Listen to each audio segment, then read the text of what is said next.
of course, everyone feels sentimental towards the Olympics, but it is just a bit of like a grift, you know? The Olympics are a grift. In terms of like... Can you put a cost on national pride? Like I saw people watching Canada hockey on a plane. Like they're like, I have to watch this game. There's that connectivity, people cheering in unison. I would make the Olympics take place in one city or one country permanently. Oh. Did you guys watch the Olympics? I watched events because Netflix did a phenomenal job. They got me in. They did a mini documentary about ice dance. Okay. Like the 3 leading teams that were going for gold Right. in ice dance. Quick 3 or 4 episodes. And it really got me hooked on like, okay, who's going to win? Right. So I was very, attuned on the ice dance. Via extension, then you watch the men's figure skating. Via extension, the Canadian men's curling drama with the double touch. Yeah. Kind of watching that. I try to get into speed skating. It's always hard for it to hook me. And then like bobsled, just maybe because of Cool Runnings. Sorry, Right. I'm a stereotype. I give bobsled Best a quick Disney look. movie.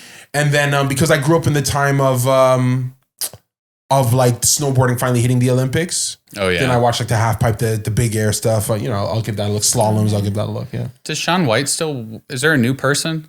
Is there a new Shaun White? See, yeah, that's Shaun the White just thing. won everything every year, and it was like, okay, who's going to get silver was the only thing that mattered in snowboarding. So there's actually a secret base about this where it was like snowboarding versus Shaun White. Yeah. Where like the snowboarding brotherhood is like this cool, hey guys, it's just about competing and like, who cares who wins? And Shaun White showed up and like, no, I care to win. And like, they thought that he was like undercutting the spirit of it. So in that regard, not only is there not a Shaun White, there could be a guy that's winning, but I just think from a marketing perspective, you don't have an athlete that's willing to put themselves out as it's me and then all these other guys who do it for fun. Yeah. What I think is interesting, this is totally not what we're talking about. Yeah. But when it comes to skateboarding and snowboarding, Yeah. there's sort of a weird whoever gets ahead first stays ahead thing Yeah. because those sports are so hard to practice if you don't have money. Yeah. Yeah. So like Tony Hawk, part of why he was the god of skateboarding was he got enough money he could build like a half pipe in his In his backyard house, yeah. and just do whatever. Same as Shaun White. I think he has like a makeshift Nobody half knew pipe. what it was. It was like a secret thing Yeah. in like the mountains or something like that, just for him. wow. And he wouldn't invite anybody. You can't come. Yeah. Okay, So like the that's fact that they have 24/7 access to their sport when like nobody else does because they don't have the money means that like as soon as you start making money from your sport, you like stay better than everyone else until they can get to that level, which I That is just think is interesting. Yeah, that is interesting. If you guys could do any Winter Olympic event, which one would you want to be doing? I have always been fascinated by the ski jump Okay. because yeah. what the heck? Yeah, no. How do you even get good at that? Yeah, who came up with this sport? We're going to go down a massive ramp Yeah. and then you're just going to fly through the air for like 30 seconds and then try not to die at the end. No, it's wild. Whoever goes the farthest wins. It's wild. Also, the double luge is really funny to me. Two men like, okay. Or there's women's luge? Yeah, there's women's luge. Oh, but I'm it- just trying to figure out, how do you figure out you're good at that? Because think about it, Right. there's the luge where it's just me. Yeah. How do I come to you and say, honestly, man, I'm not getting the times I need. Are you down to just lay on top of me? Yeah. Right. I just need more weight, man. That's really what I need. I know how to steer. I'm great, but see that extra momentum, dude. Are you down? No, to just that's lay on so top of me? funny. I mean, I'm not sure that any sport. I mean, if it's money, obviously you'd play hockey because you have a chance to play Okay. the pros. But if it's like just again, Netflix got me, I'd be a figure skater. Okay. Yeah. Like this interpretive dance on the ice is very impressive to me. Yeah. Follow-up question. Would you be like a play-by-the-rules technical figure skater, or would you be like that figure skater who does I'm backflips obsessed- to say oh. like, F you, I'm going to do whatever I want? Kind of So in ice dance, the ice dance I'm talking about, it's more rhythmic dance, so I wouldn't have an opportunity to break the Okay. rules. But if I was a male figure skater, I'd be I would like to think that I'd be like a raw athlete Yeah. and Right. just pushing the boundaries and like Yeah. dock me if you want. I'm going to show people something they've never seen before. I'm going Nice. to make you change the rules. I'd be that guy. I'd be a rebel. Okay. Because I also think that would get me sponsorship. Right. You're trying to get Get the that money. cereal Trying Trying to get commercial. that bag. Yeah, yeah. Trying to get that figure skating money. Yeah. Yeah. I would also do figure skating. I think it's so cool, and I'm Doubles obsessed or a with, single? Like, would you be an ice dance queen yourself, or you'd have a I partner? think I'd want to be ice dance queen myself. Music, costuming, beautiful skill, and also I'm obsessed with Alyssa Liu. Have you guys seen? Yes.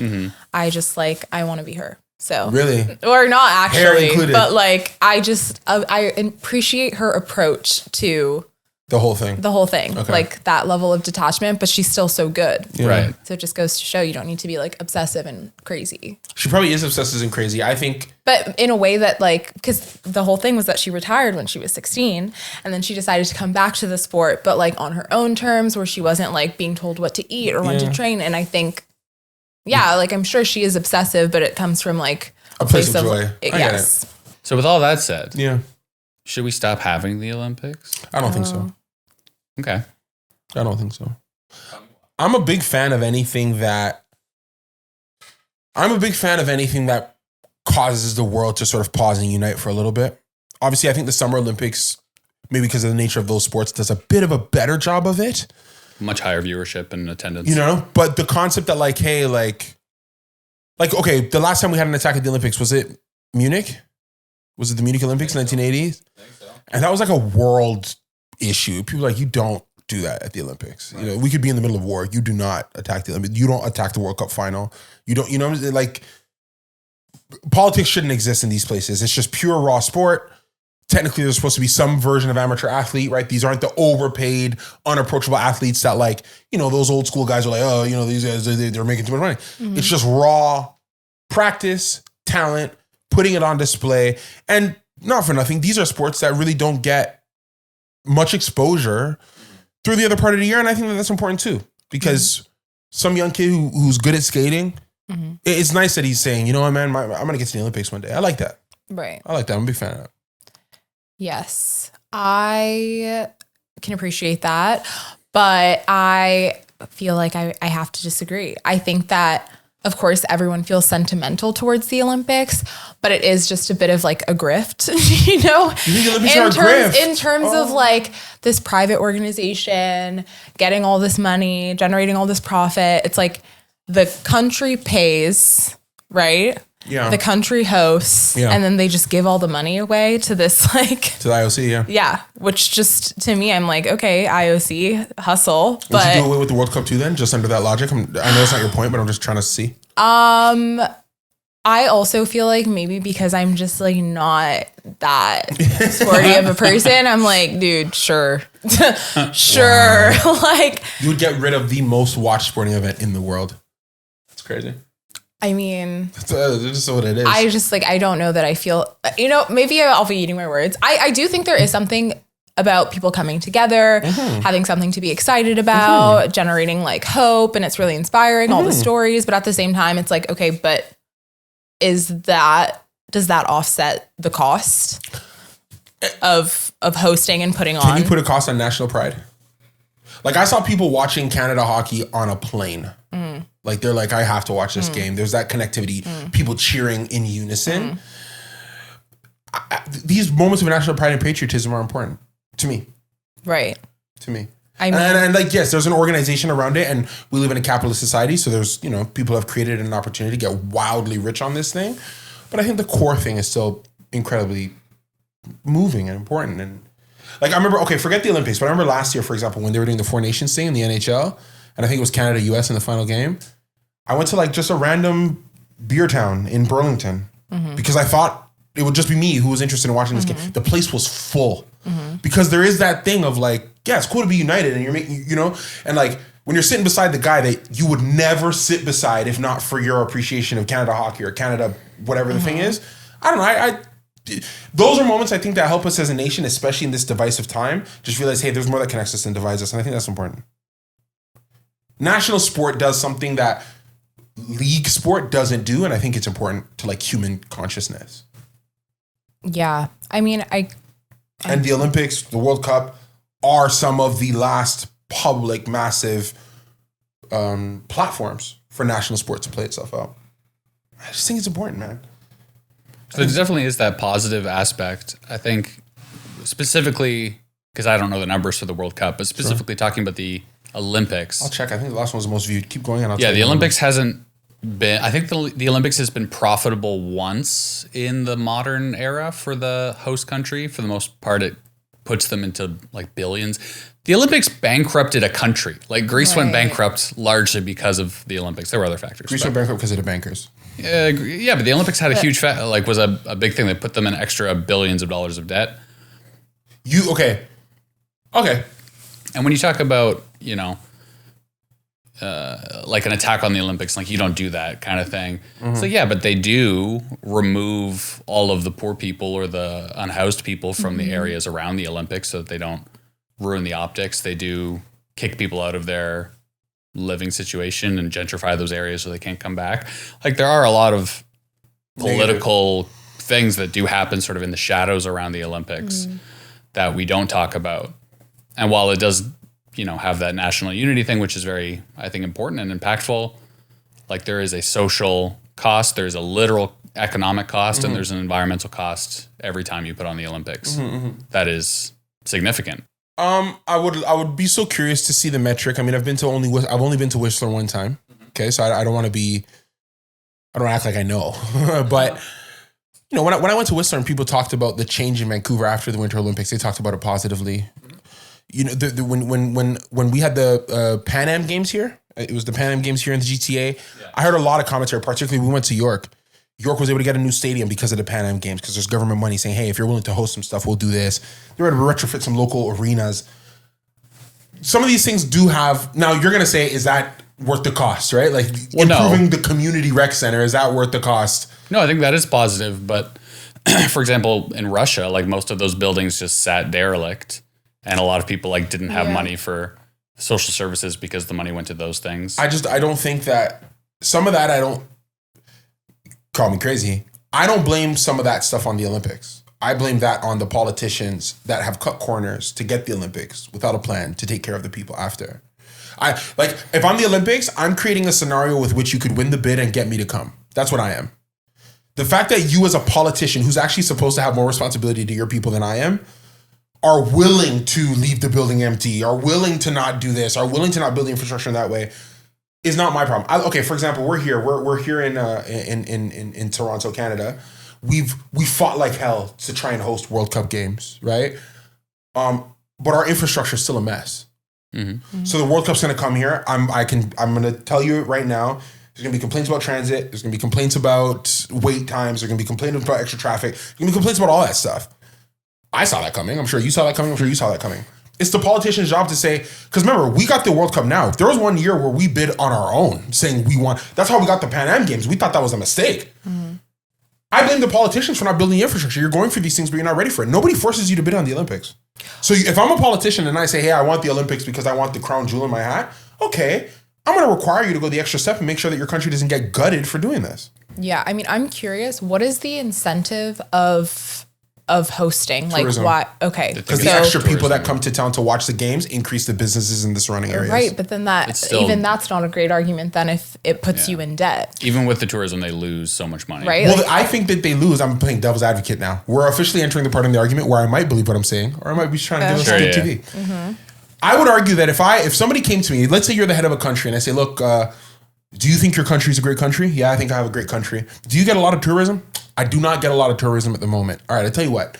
If you're willing to build some stuff up, build up some good restaurants, some nice hotels, some good fan experience moments, and you put a bid in for the Olympics, or you put a bid in for the World Cup, or you put a bid in for a couple games, I'm going to show you 5 million people, 5 million extra people are going to come through your town. And if you back yourself on what you've built, some of those 5 million people are going to say, this is a good time. I'm going to come back. That is where I could see the argument being made, where it's like the eyeballs on your city, if you do a good job as a city, can get people coming back. What you're saying is true. Like more people do. I think Madrid was a host of the Olympics. Like Madrid saw, am I correct? Madrid? It would have been years ago. Anyways, some city saw an increase in tourism, but even with the increase in tourism, like in the coming years, it was still like they were vastly still in the hole. Right, because you're putting yourself billions of dollars in debt. Yeah. So you might benefit like a couple small businesses in the area, but you're not benefiting the country holistically. Also, the way the IOC structures their bidding process. 1992, I don't know why I forgot this. Dream Team. Oh, yeah, okay. In Barcelona, yeah. The way the IOC structures their whole thing is basically whoever gives the most aggressive bid wins. So Okay. like you are incentivized as a politician to just Hail Mary. Throw it all out. Right. And we'll pay for it ourselves. Yeah. Just lie. Just lie about what you can do. We'll pay for it ourselves. We'll build 7 new stadiums. Yeah, yeah. Free transit as well. Yeah. Yeah. A free meal for everyone in the city. Yeah. And they can't do it. They never can. No, but is that the Olympics' fault? If like that's capitalism competition. You want me to come. You're lying for me to come. You better make your lie true. If you can't or don't, is that my fault for being the Olympics? No, it's not the athlete's fault. It's not the coach's fault. It's not anybody's fault. No. London probably is in a pretty better. London, I'm an English Premier League fan. London really enjoyed having the Olympics because they retrofitted a couple stadiums. They got a bit of extra. London 2012. I mean, granted, London's already a pretty booming city, right? So they probably had the purse to manage it. And I'm sure if I look deeper into it, there'd be people making complaints. But that's not a fallen city because they hosted the Olympics. There's ways to do it. I think the conversation we're having now are the countries that probably have no business being involved in the process. Politicians that maybe to try and save their job or have a legacy bid and have no business bidding and probably should have just stayed out of it. Yeah. Well, then maybe the problem isn't necessarily the Olympics itself, but just like the IOC's model, right? Because if it's, So what should the it IOC stands do? to benefit them, but then it kind of screws the country that's hosting. Yeah. One of the solutions people propose is basically just that countries in the global south aren't allowed to host the Olympics, I don't know which if that's the answer sounds either. bad, but like financially they are Can't handle not it. capable or not in a good place to do it. And they put in these ridiculous bids because they want the tourism, they want the Yeah. clout, they want the idea that their country is like safe and Right. and fun to go to. Yeah. Because you're right, yeah, London like probably already has enough stadiums. They don't really have to do that much stuff if they want to host They the just have games. to renovate, I think. Yeah. Update some stuff. I would make the Olympics take place in one city or one country permanently. I don't know how on earth you would ever choose that country, Right. but that would solve the problem. Which Yeah. one would you pick? Have So to Summer Olympics one place, Winter Olympics one have place. to be all the time Athens, forever. Greece. Have to be Athens, Greece. You have to go back to the beginning. Oh, I'm a fan of that. It shouldn't actually. It would end up being somewhere in the United States, and I would hate it. 100%. Largest But- economy in the world. Somewhere in the States and somewhere in China. But what you do, okay, here's my plan to fix the Olympics. You put it in like Denver, Colorado. Okay. I don't know, somewhere that can be both. Yeah. And they already have all the stuff there. So you build the stuff once and then you just maintain it. Yeah. And then you just split the TV revenue because that's really where the money is. Yeah. Because the AOC takes most of that money right now and that's pretty much all the profit. Yeah.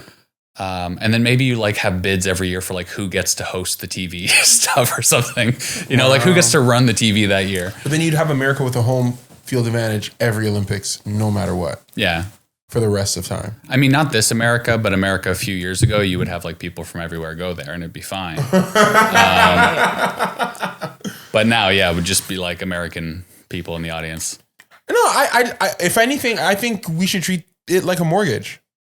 As much as I'm saying, the IOC, that's not the IOC's job. It's not the IOC's job. I think the IOC should be like a mortgage. I have to stress test you. If you've made me promises to win the bid, fine, but I want to look under the hood. If you can't handle it, I'm not coming. But I think even in general, though, like this is kind of a bit of a diversion, but like the Olympics just isn't even what it used to be in terms of like who actually is even still watching the Olympics. Like, I don't think the average person is even really watching the events or like has any awareness of like who the athletes even are. Sure. Like, I feel like in the past, it was like you would see Bruce or Caitlyn Jenner. Formerly known as Bruce Jenner, in like a Wheaties commercial. Yeah, and it yeah, was yeah. like a thing. It's just not. Like, I don't even know. I couldn't tell you who anyone. Do you know who Sha'Carri Richardson is? Yes. Because you use The- Bruce as the summer guy, so I'm going to the summer. Do you Yes. know Sha'Carri Richardson? With the nails? Yeah. Do you know Noah Lyles? No. Okay. Like, All right. And that's the fastest man in the world right now. So okay. yeah. All right. Oh, yeah, I didn't know that. He won the 100 meter at the last Olympics, so that's somebody you're supposed to know. And he's Right. He's doing the best he can. He's doing streams. He's doing streams with ice show Okay. speed. You would say he's the one trying. Yeah. Is he doing brand deals? Got a shoe deal? He had an argument the other day, not the other day, I think this was like 2 years ago, around the Olympic cycle, where he was mad at Reebok saying, how come I can't get a signature shoe and I'm a world champion, but NBA players get signature shoes. They're not even a world champion. They only play in the States. And people roasted him for it. But Yeah. he was in the zeitgeist Right. having that conversation. Okay. Well, I remember realizing that Adam Van Koeverden, who rowed a boat, is a politician, being like, The Adam Van Couverton Yeah. is a politician. I was watching when he got named. He got named to Carney's cabinet, didn't he? Yeah, I could not Head name of a athletics single or- guy who rows a boat right now for Canada. I don't know. Right, yeah. But is that okay? Yeah, so why is that? I feel like that's just because you don't watch CBC as much as you used to. Is it just a TV thing? Like it used to be on the TV and now it's Yeah. not? I know. I think that's what it is. I feel like they need to shake up their Because no disrespect, marketing. but I'm pretty sure Adam Vancouverton came like 7th. He didn't even medal. I don't even think he was a winner. It's just He that had we one kept good talking year. about him because he was in the event. He had one good year, I think. I'm pretty sure he won gold one time. No, because I remember the commercials. Adam Vancouverton Yeah. up next. I was like, oh! Here it comes. Wait, when was this? Adam Vancouverton. 2010, 2008. 2008. Because 2010 would have been winter, so it must have been 2008. Hold on, let me see. When did Adam Vancouverton compete? I think maybe it is a TV thing because like my parents, when the Olympics were Yeah. on, would just put it on CBC Sports Yeah. and just leave it. No, and it was same. on all day. As a kid, yeah, Yeah. I feel like that's how I would watch it. But then now, is it stream? Can you watch It's on CBC Gem, It's on but CBC. it's like segmented. Okay. Like you put on an event and then when the event ends, it kind of like stops and you have to click a new thing. At least that's how I experienced Yeah, it. Maybe yeah, there's a way to yeah. watch all of it. Damn, but I'm like, wrong. He did medal. He won an Olympic gold medal. yeah, I told you so. It's probably what Good for ignited his political career. Yeah. He won a gold in Athens in the men's K1, silver in Beijing, silver in London. I have disrespected Adam Vancouverton. He's a champion. No wonder we were talking about him. He's great. Wow. Wow. It's okay. So, but okay. I don't know that the answer is to do away with it. Maybe we should just change the way we promote it. Before we move back to that, I want to touch a little bit more on this Yeah. idea. Because maybe just because I was a kid. When I was a kid, I would get like anxious over Canada's medal count. Like I cared a lot about how many golds and stuff we had. Same. I don't care. I didn't even feel that bad when Canada lost to the US. I was like, oh, that sucks. Yeah. Same. No, that. What do you mean? What do you mean you didn't care? I just didn't feel that bad. If you talk like that one more time, I'm calling ICE. Because you're not a real Canadian. I mean, if we're gonna get into like the nitty gritty, they Yeah. they were clearly the better team, and Clearly. 3-on-3 overtime should Had no not business losing. exist in the gold medal game. Oh, you're that guy. Yeah, You think that gold medal game, real hockey. real hockey. Okay. NHL playoffs, real hockey. It's not the same sport. 3-on-3 is like a pickup fun game. It's to Do make they play 3-on-3 in the playoffs in overtime, or they play 5-on-5? They play real 5-on-5 hockey, in right? the playoffs in overtime. Is it a TV thing? Do you think it's like the TV rights where like, dude, we're because I remember It's a one time thing. It's Yeah. a time thing because their events are so close together. They can't have 5 overtimes or 3 overtimes. Right. They have to get it moving. I remember in the sorry, this is a tangent. In the World Juniors, Yeah.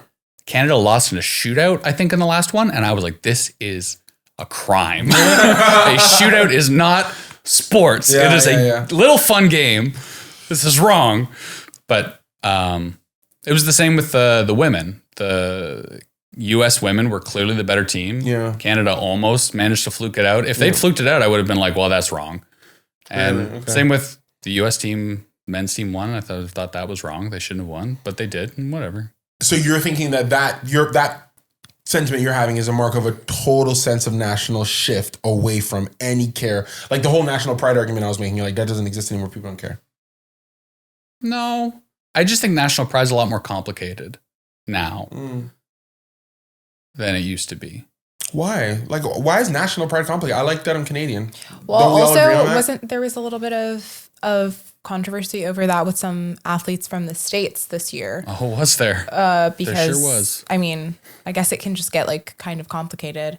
Like maybe you aren't so proud to be from Yeah. the country that you're coming from, especially if you're Can't I be proud? Like, okay, I'm proud of where I come from, but I might not be proud of what they're doing right now. hmm Can those 2 points be separate, or they have to be linked? For me to be proud of being Canadian, I have to love everything Canada's doing at all times, or American in that instance. hmm I mean, not necessarily, but I could see how as an American, you might feel a little bit weird representing a country on the world stage that's like rounding up kids and No, but Right. entertaining If anything- them and you're devil's advocate argument, I would almost feel Bombing. more responsible to represent America to show the world America isn't all that one thing. right. Well, I guess it goes back to what you were saying earlier about the Olympics not needing to be political. I mean, but then you have Donald Trump bringing the men's Olympic team during his State of the Union address. Sports is politics. Politicians use sports to boost them, right? Like they'll come to towns and say, "I'm a big fan of Buckeye football." Like they'll do that, right? So I don't think we can stop that. I had a big pushback for anyone on the men's American team who said you're making this political. Because I remember Tim Thomas didn't go when the Boston Bruins won the cup. Didn't go to the White House because he did not like Barack Obama, and Barack Obama was not his cup of tea, not as controversial as Donald Trump currently is. So it's always been political. You're going to the house of politics to accept, praise for winning the sport. Like it's always political. But I do think, okay, I'll say this though. If I was a pro athlete, and I'm representing a country, and I win for that country, this is going to sound weird. Maybe I'm too old school. I would not turn down an invite to the White House or to Parliament, regardless of how I felt about the league. Why not? I don't know. I'm representing the country. I'm not representing. You already represented the country. Right. I, Travell, have not been invited. The Canadian national team has been invited. I'm part of that team. We should go. We honor the invite. Honor the invite, but maybe it's not that much of an honor if you don't respect your... No, I don't have to go and give a speech, but I go. I think me not going sends out like it. This is not a time for me to protest. If I want to protest, I protest after. I talk about it after. I share my opinion. But in terms of the honor for the jersey I'm wearing, the country I'm from, the leader of the country that I'm from and love, that has so many aspects and elements, I might not like this one individual person, but I think you honor the invite. Me personally, call me a yellow belly. Maybe I'm weak. Maybe I'm wrong. But I think you honor the invite. So you disagree with the women turning down the invite? I do. Why? Even after they were insulted? Yeah, I do. You think they? Wow. Because go and make your opinion be heard. No, I know you're going to make their opinion be heard. In the media. I get it. But I get it, man. I get it. I feel like going would just undermine.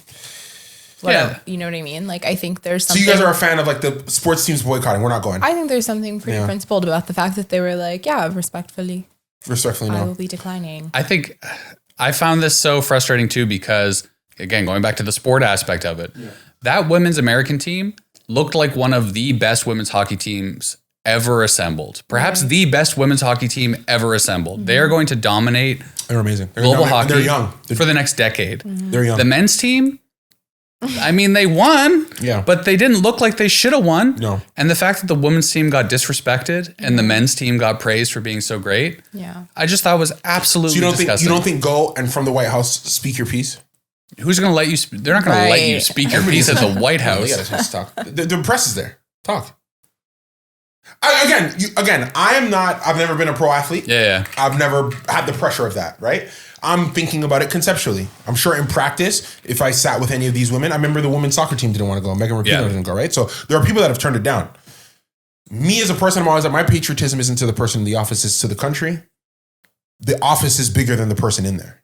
I'm that guy. I'm the White House, and the idea of the presidency is more than the person that is inhabiting both of those roles, whether it be the inhabitant of the White House or the president. Same thing with Canada. I'm going out of respect for the fact that I was once invited to the vestige of politics for the land that I represent. That is an honor for me, regardless of who invited me. Because I accomplished something so great in the name of this country that you had to bring me here. And maybe I'll put it to you this way. I'm sure and absolutely certain, not to be whatever, but I'm sure that the first woman or the first person of color that accepted the Medal of Freedom or the Medal of Honor, in any nation that struggled with both racial and gender respect, probably had a sense of, man, I've been disrespected. But there was an idea that, you know what? No, you had to invite. This is more a sign of the fact that you had to invite me. I accomplished something. I'm taking my medal. I'm making you wanted to make fun of me, and now you have to host me.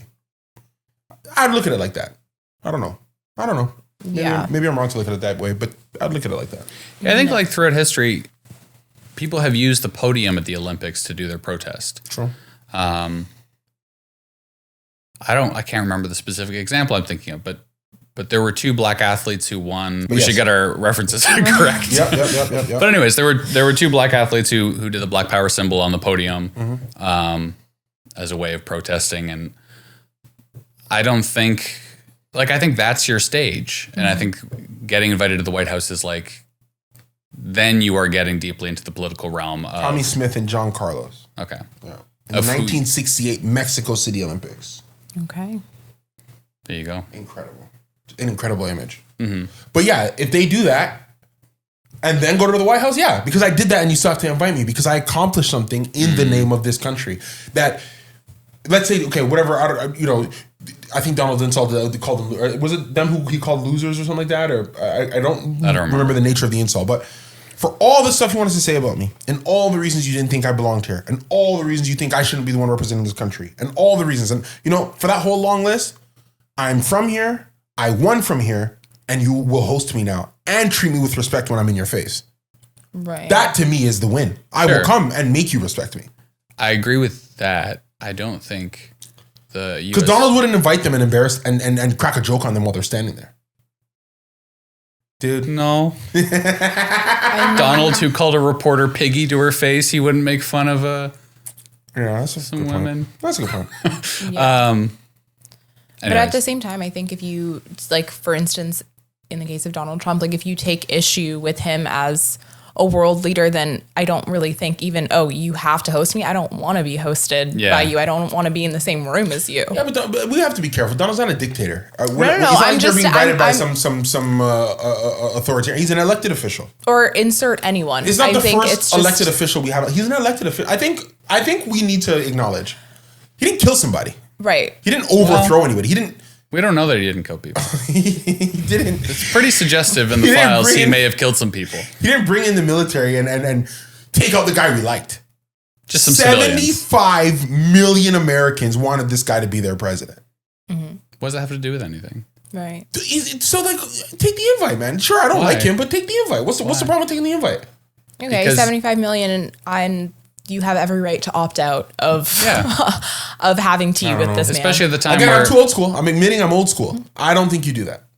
I think right now standing behind Donald Trump in that photo suggests that you're okay with the fact that he touched kids. Oh my God, what a leap! Now we've gone completely off track. Let's try to get back to where we were, which is I don't even know. I got track here. Transition from that? Yeah, we're gonna cut this. We just need to cut to one of those like now loading screens or like temporary unavailable. Okay. Back. Here's a good question. So we have differing opinions about whether the Olympics is worth having. If the Olympics runs at a loss, how much of a loss culturally, socially, economically, environmentally, socially is acceptable for the benefits of national pride of athletes who never get another chance on a stage that big to perform? What is an acceptable loss? It's a really good question. So right now, is the IOC a nonprofit like FIFA? Do they claim that they don't turn a profit? I don't know. They make a shit ton of money though. Because people are making crazy salaries. I would like to think that the evolution we might be able to find. No, but they'd never do it. I was going to say that the IOC should come in and make sure that you run the Olympics at net zero. Oh, I don't think that's possible. Because that's how much they lose, right? Okay. Then the last couple Olympics have lost less money. Like they're doing it better. Do you know what the range of loss is? Like, is it an amount that, I guess because it's like, if the IOC is turning enough of a profit where if they lopped off maybe 20, 30, 40% of those profits to bring the city that hosted them to net zero, from a cost perspective, I can't speak to the environmental cost. Is that possible? So Beijing made $3.6 billion. Okay, that's what it made. Okay. It cost over $40 billion. Yeah, so we're not going to be able to. Yeah. Tokyo, I think, was the best economically recently. It made $5.8 billion. It cost $13 billion. Which is nuts because they did Tokyo during COVID. Yeah, and most of that money goes to the IOC for half the TV money goes to the IOC. Yeah, I don't know. I just don't think it makes sense economically. Like, I just don't think that. And like, even with the national pride argument, I think that like initial Olympic glow fades pretty quickly, and then countries are just left with those empty stadiums. But then I go back to the mortgage thing. We can stress test this. If you're a country and you want to host the Olympics, right? I can say that you need to show me a 10-year purpose for the stadiums that you're claiming to build. I need to see how you're going to use this when you're done. I think the IOC can be involved in saying, hey, we're going to police and make sure that you're not overpromising to then be totally destroyed once we leave. And I think that would bring everything fine. Because a $40 billion investment isn't the problem. The problem is that we know they invested $40 billion and probably don't know what to do with $20 billion of that investment. Right.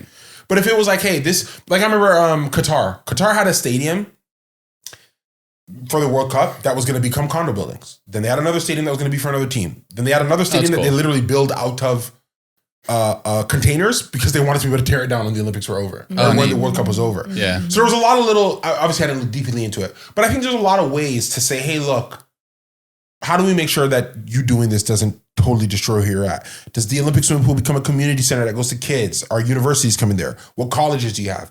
There are ways to make sure that this place has uses for the next 10, 15 years to then offset that cost. And I think that if the IOC took a bit more of a hands-on, and not hands-on in the terms of, looks good to me, and then just moved on, but like a real oversight committee, a real stress test to get it done, as well as, hey, there's a second city. Right. And then maybe the requirements to build are that high. So it's like, if you're not hitting a certain requirement, so because these bids get won like 8 years in advance. Yeah. So I could come to you and say, look, these bids get won 8 years in advance. We're going to stress test. We're going to be deeply auditing and reviewing everything you have, looking at your plan. If you don't get to where we need within 2 years, we're going to the number two option. Number two option, get ready. Then I think you could have it. The problem is that there's no checks and balances. Same thing with the financial system, right? Yeah. Can you fix banking? Why do we have recessions? Because regulation essentially claws itself back so much that a banker says, I think I'll just try it. And then something happens. Then the regulation spikes up. We get stable again. Everybody's happy. And then they slice it back. And then you have the same issue. Mm-hmm. If with the Olympic process, you just said, hey, look, we're going to keep the standard right here. We got to make sure you're not hurting your country. We want to give you an opportunity to get the extra tourism, have the extra eyeballs on you. We've got to make sure you can handle it. Mm-hmm.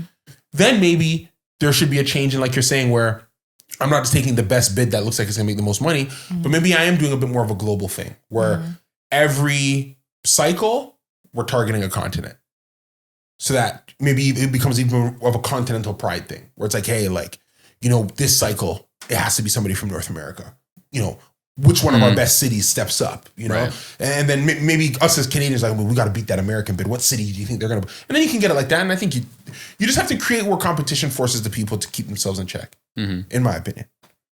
And then I think it's possible. I really do. One other thing I think is very interesting about the Olympics is, being a responsible consumer, you're not supposed to consume things if they are socially or economically or environmentally harmful. Sure. And I think some people, like the closing and opening games of this Olympics had protests. And I think as consumers, even if not consciously, enough people have stopped going or watching the Olympics that they don't make any money, which is supposed to be what capitalism corrects when it corrects itself, but it just hasn't. So it's interesting, like, it kind of gives this idea that so many people are okay with all of the costs of the Olympics, which I don't think is necessarily true. It's just that people or countries and cities continue to think that the benefits of hosting it are greater than the costs, despite the fact that they lose money and that they're protested and people have issues with them. So, yeah, I guess it's like, what is the correct social response? Like, is it better to just watch it and hope that it corrects itself? Is it better to protest? Is it better to... I'm a big believer. I think protests always, you have to... You do? Yeah, no, because I think in a capitalist society, if something costs money, they'll change it. That's a fact, right? So it's not going to be able to go much... It's not going to be able to go on much more running at this net loss you're talking about. I mean, it's been losing money since the 80s, 70s. Okay, I know. Okay, this is going to sound really bizarre. Yeah. I know that sounds like a long time, but there's only one every 4 years. So yeah, okay. There is that world where every city's saying, well, it's not going to be us. Like, right. We still got to let that run through its system. Once it becomes a verifiable, certifiable thing, this will not help you. I think you'll see a change. You are seeing it now where I think the LA one was the first Summer Olympics that was on a bid that was unopposed since 1982. Yeah, because just nobody else wanted it. Yeah. So that's what I'm saying. The turning is happening. Yeah. It's going to eventually, the next World Cup after the one that we have here in North America, is I think in Morocco, or you know what I mean? Like that's probably going to be one of the last ones that you can do, because, you know, continental Africa, you got to get the money right and you're in serious trouble. South Africa had that problem. So it'll happen. Nobody's in it to lose money. Mm-hmm. Nobody. Right. So that loss of money is going to cause innovation, I think, to a certain degree. Has to. Yeah. I mean, I guess with everything being as crazy as it is right now, it is nice to have something where people get together and feel hope and inspired. And I mean, I guess we did just cover that it is inherently political, but the whole point is that it's not supposed to be about that. It's supposed to be about like honing in on a craft. And yeah, it's a pretty common thing in a lot of these big capitalist systems where, like, you know, the athletes are just sort of the cog in the machine that get the short end of the stick on all ends, because they're really just there to, it's the thing they've been working on since they were kids that they never get to do for national attention. And now we're all arguing about whether it's political or not, and they want to just go out and skate good. This has been another episode of Opposites React. If you like this, please like, comment, subscribe, tell your friends. I'm Ryan. I'm Travell. Jade. I'll see you next time. If you like this episode, please subscribe to our feed wherever you get your podcasts, or like, comment, and subscribe on our YouTube page.